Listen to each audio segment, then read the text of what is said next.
Alors, je continue la série des flashbacks avec un article de 2013 du point.fr donc. Euh, Voiture électrique, 80% de décote en 3 ans. Alors, non, clairement non, ça s'est pas passé comme ça au final. Une étude anglaise constate que la cote des voitures électriques chute de manière vertigineuse sur le marché de l'occasion, à l'inverse de celle des hybrides.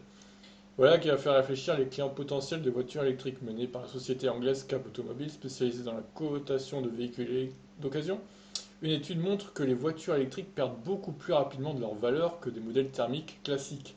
Selon cette étude, au bout de 3 ans, une voiture électrique perd 80% de sa valeur contre 55% à une diesel, 56,4% à une essence.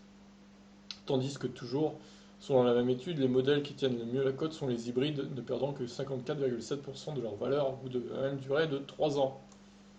Cependant, il est important de noter que cette étude portant sur la décote à 3 ans ne concerne que les rares modèles électriques qui étaient dispo avant 2010, tels que la pionnière Zab Xebra ou la classique Mitsubishi Emiv, rebadgée ultérieurement C0 ou Ion. En outre, cette étude ne tient pas compte des incitations gouvernementales à l'achat de voitures vertueuses, qui en Angleterre peuvent atteindre 25% du prix du neuf pour une voiture électrique plafonnée à 5000 livres. C'était l'équivalent de 5900 euros. Toutefois, même en intégrant cette aide, une voiture électrique telle que la Mitsubishi Emiv aurait perdu 75,5% de sa valeur d'achat au bout de 3 ans. Spectaculaire.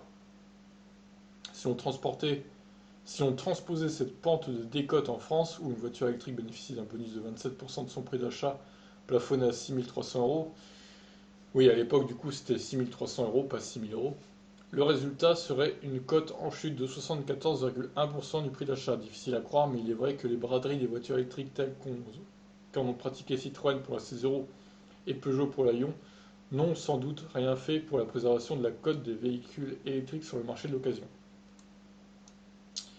Donc apparemment les hybrides avaient moins de pertes de cote que les électriques. Alors moi ça m'étonne un peu cette étude au final qui s'est révélée plutôt fausse parce que des VE de 3 ans, bah, il y en a sur le marché de l'occasion, il y a la Ioniq par exemple.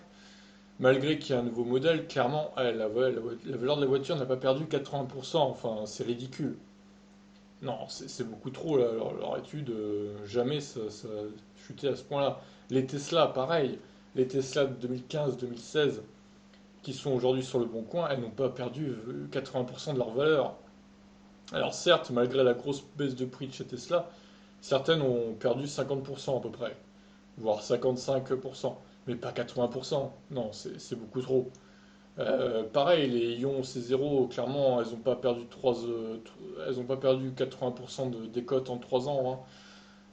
Les modèles qui se sont vendus en 2016, aujourd'hui, ils ne se trouvent pas à 80% moins cher. C'est tout à fait faux.